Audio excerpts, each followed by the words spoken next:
channelnya Kursus Salon Murah atau Metric Beauty Salon Story. Di video kali ini mau jawab-jawab pertanyaan ya. Ada satu pertanyaan nih, kalau nggak salah dari namanya Dewi deh. Jadi dia tanya, gimana sih caranya mengenalkan dan mengembangkan salon kita? Sebenarnya nggak ada tips-tips yang gimana-gimana sih kalau kita mau ngembangin usaha itu. Yang pastinya kalau dari diri sendiri itu yang pasti dan wajib banget kalian mengerti adalah kalian harus menguasai dulu ilmunya. Maksudnya itu kalian sudah pernah kursus, sudah tahu bidang yang kalian pegang ini seperti apa. Kalian menguasai potong rambut, menguasai warna, menguasai smoothing dan lain-lain. Itu aja sebenarnya udah cukup. Tapi kalau untuk mengembangkannya itu kembali ke diri pribadi masing-masing. Karena apa? Setiap orang itu caranya berbeda-beda. Ya kan? Ada orang nge-branding salonnya ini dengan cara, misalkan ini ya, satu dengan interior salonnya ini yang bagus, jadi dia menjual ibarat kata itu tampilan. Ada juga yang orang ini tempatnya biasa aja tapi dia ini menjual kualitas, juga ada kayak gitu. Ada juga yang secara kualitas dia biasa aja, secara tempat dia biasa aja, tapi dia menjualnya dengan packaging murah. Jadi harga-harga treatment di salonnya ini murah meriah banget, menjangkau ke semua kalangan. Jadi macam-macam hal-hal yang istilah kasarnya itu cara untuk mengembangkan salon kamu itu caranya banyak banget. Di antaranya ya ketiga ini tadi, tergantung kalian ini memilihnya yang mana. Karena ada orang yang merasa dirinya ini kelas, ada kan orang yang kayak gitu itu, dia maunya ini segala sesuatunya ini bagus secara tempat, secara misalkan hasil atau segala macam, ada yang kayak gitu. Tapi dia price-nya itu tinggi. Berarti kayak gitu itu dia punya, maksudnya itu hanya untuk kalangan tertentu aja, nggak bisa menjangkau ke semua orang. Karena kan ibarat kata itu kalau kita ngecas terlalu tinggi dengan fasilitas yang mumpuni, kadang ada beberapa yang mungkin istilahnya itu nggak bisa datang ke situ karena kan price-nya tinggi hanya untuk orang-orang tertentu. Ada yang kayak gitu, seperti yang aku bilang barusan itu. Kalau kalian mengambil memperkenalkan salon kalian, mengembangkan usaha salon kalian dengan cara yang kalian menjual murah meriah, kalian bisa mencakup semua kalangan, dari yang kecil sama ibu-ibu rumah tangga yang harus memutar uangnya itu bisa datang ke tempat kalian. Tapi ya itu tadi, kalau kalian jual murah biasanya itu kan kayak hasil atau segala macam itu nggak bisa yang 100% itu memuaskan. Kadang ada yang seperti itu, kadang murah memuaskan itu juga ada. Tapi kembali lagi semua tergantung orangnya ya. Aku nggak bisa bilang seperti ini. Aku hanya ngasih contoh istilah kasarnya itu garis besarnya aja gitu loh. Jadi kembali lagi ke diri kalian sendiri cara ngembanginnya gimana. Karena untuk menarik customer itu banyak banget caranya. Ada yang suka bikin promo salon seperti kasih potongan harga, ada juga yang suka kasih gift, hadiah-hadiah kayak gitu.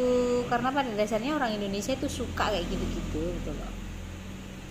Ada juga yang itu tadi jualnya nggak mahal, jadi semua orang itu bisa datang ke tempat kalian. Tapi kalau kita ngomong-ngomong soal mengembangkan ya atau memperkenalkan, sebenarnya kalian buka aja.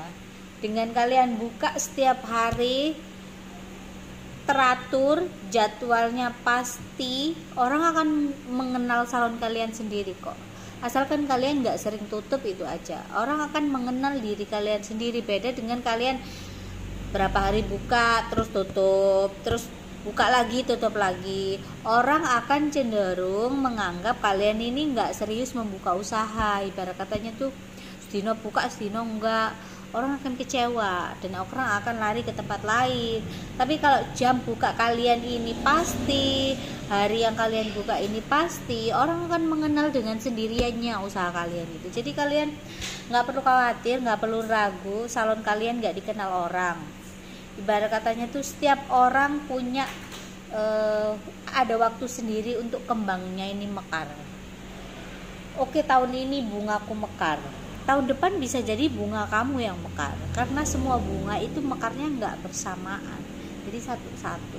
Jadi kalian harus percaya itu. Terus lagi kalau untuk mengembangkan lagi itu yang pastinya kita selalu upgrade yang namanya ilmu. Jadi pada dasarnya fashion untuk salon itu ya hampir sama kok dengan fashionnya baju. Tahun ini ngetrennya itu baju-baju yang kayak mermaid misalkan. Tahun depan mungkin yang kayak celana komprang. Itu nanti akan kembali muter aja kayak gitu. Sama, rambut pun juga kan gitu.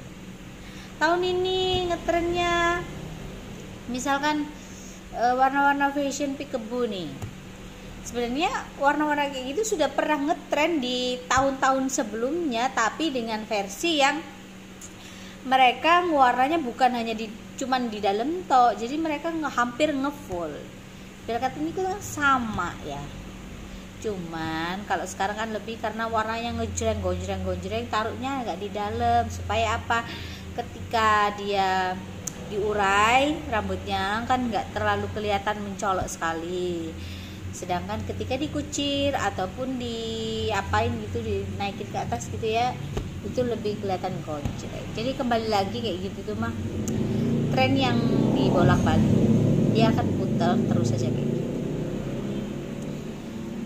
ya. Seperti itu sih yang selama ini aku tahu dan aku rasakan selama 13 tahun aku buka usaha salon, ya akan kembali seperti itu aja. Smoothing dulu papan, naik rebonding, naik lagi ada lagi ion, terus naik lagi smoothing itu. Padahal caranya itu bodoh sebenarnya, cuman pelafalannya, penyebutannya ini berbeda. Jadi kita juga sebagai pelaku usaha salon, meskipun kita sudah berumur, katakanlah kita harus update bahasa-bahasa seperti itu. Karena apa? Kalau kita nggak mengerti, kita akan tergerus. Karena mangsa pasar kita itu adalah kan anak-anak muda nih ya, dengan bahasa yang mereka mengerti sekarang belum tentu yang bahasa terdahulu itu mereka mengerti, padahal sebenarnya arti ini podo ae ya, begitu loh. Jadi banyak cara, banyak istilah kasarnya itu ya apa ya, banyak cara lah untuk kalian ini bisa mengembangkan usaha salon kalian. Tergantung kalian itu mainnya di rate mana dulu, kalian pilih media promosinya seperti apa dulu gitu. Kalian sering iklan segala macam itu juga efisien, tapi alangkah lebih efisiennya itu kalau menurut saya ya, dari ketiga yang aku sebutin tadi itu mending kita main di harga murah meriah. Karena zaman sekarang itu kan habis masa-masa pandemi ini, ekonomi agak sedikit seperti ini ya, masih goyang, belum terlalu stabil. Orang pengen cantik, tapi orang juga pengen makan, orang juga pengen save uang. Jadi otomatis mereka nyari alternatif. Mereka bisa dandan, mereka bisa mewarnai rambut, mereka bisa smoothing rambut, tapi mereka mencari yang murah gitu loh. Jadi jangan kalian main yang harganya terlalu tinggi. Tapi kembali lagi juga ya, kalian harus hitung-hitung dulu. Jangan asal tabrak kasih murah tapi kalian gak ada perhitungan. Semuanya itu harus ada perhitungannya sendiri-sendiri. Jangan main panjang pendek misalkan 100.000. Ya habis itu tahun depannya lagi salon kamu tutup. Harus dihitung dulu, obatmu sekian nilainya, jasamu sekian nilainya. Kalau ada pegawai dimasukin jasa pegawainya sekian. Kalau misalkan tempatnya sewa, kalian harus masukin sewanya berapa. Semuanya itu harus tertata rapi. Kita nyeplos harga itu sudah kita hitung sebelumnya. Karena rata-rata salon bangkrut itu karena mereka kurang perhitungan. mereka asal yang namanya supaya salonnya ini rame aja, jadi dia kasih harga asal-asalan, tapi habis itu dia puyeng kalau mau beli produk. Jangan sampai kalian seperti itu. Jadi aku saranin segala sesuatunya harus penuh dengan perhitungan. Kalian bebas mau cari cara untuk ngembangin salon kalian apa aja sesuai dengan kriteria kamu, serke hatimu itu ya apa. Karena belum tentu apa yang saya omongin gini ketika kalian praktekin kalian itu hasilnya sama, karena setiap orang cara manajemennya beda-beda loh ya. Jadi manajemen saya dengan manajemen kamu itu berbeda. Jadi murahnya saya dengan murahnya kamu itu berbeda. Jadi untuk ngelihat hal-hal kayak gitu kalian lihat lingkungan sekitar kalian, dan patokannya adalah UMK satu daerah itu tadi. Kalau UMK-nya tinggi ya murahnya kalian harus hitung sendiri lah.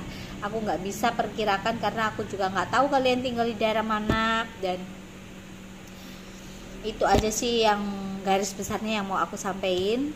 Aku nggak mau yang maksudnya kayak share video kayak tutorial apa karena semua banyak yang tutorial kayak gitu, tapi jarang banget ada orang yang membahas manajemen salon, bagaimana media promosi, bagaimana mengembangkan usaha salon, bagaimana mempertahankan salon, dan lain-lain. Itu aja yang mau aku share sama kalian. Terima kasih buat kalian yang udah nonton, jangan lupa kalian subscribe.